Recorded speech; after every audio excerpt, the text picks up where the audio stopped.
प्रियजनों, एक सौ स्वयं की ओर भक्ति गुरु भक्ति भाग 10वां अपनी कल सत्संग चल रही थी जागृति के ऊपर।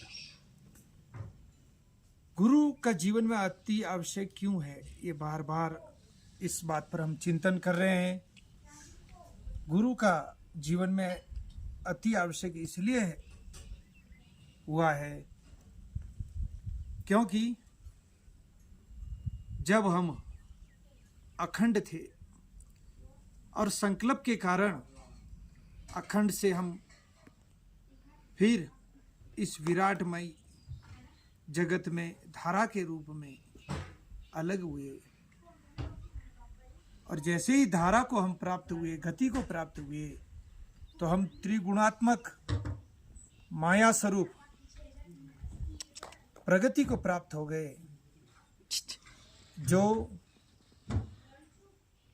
3 स्वरूपों में, 3 खंड में और 3 गुण में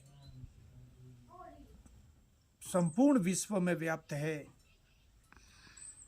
जब अखंड से हम खंड धारा को प्राप्त हुए, तो अखंड से हम खंड खंड हो गए, कण कण हो गए। कुछ भाग हमारा सतोगुणी दिव्यता को प्राप्त हुआ, कुछ भाग हमारा रजोगुणी मानव सृष्टि को प्राप्त हुआ, कुछ भाग तमोगुणी अंधकारमयी सृष्टि को प्राप्त हुआ। इसलिए हम साधारण तरीके से आंख बंद करते हैं तो भीतर में घोर अंधेरा नजर आता है, क्योंकि अब हम तमोगुणी अंधकारमयी सृष्टि में आकर अंतिम स्तर पर रुक गए हम। लेकिन यहां से उत्थान कैसे हो?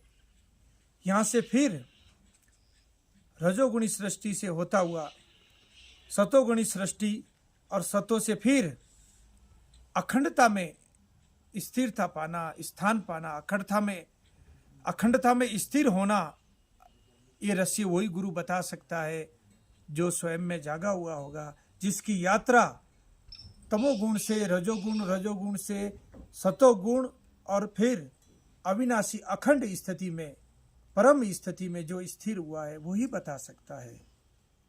जब तक इस रहस्य को बताने वाला हमारे जीवन में नहीं मिलेगा, अनुभवी नहीं मिलेगा, तो हमारी यात्रा फिर उर्व गति को प्राप्त नहीं होगी, मूल स्वरूप, मूल स्थान की ओर गति नहीं करेगी।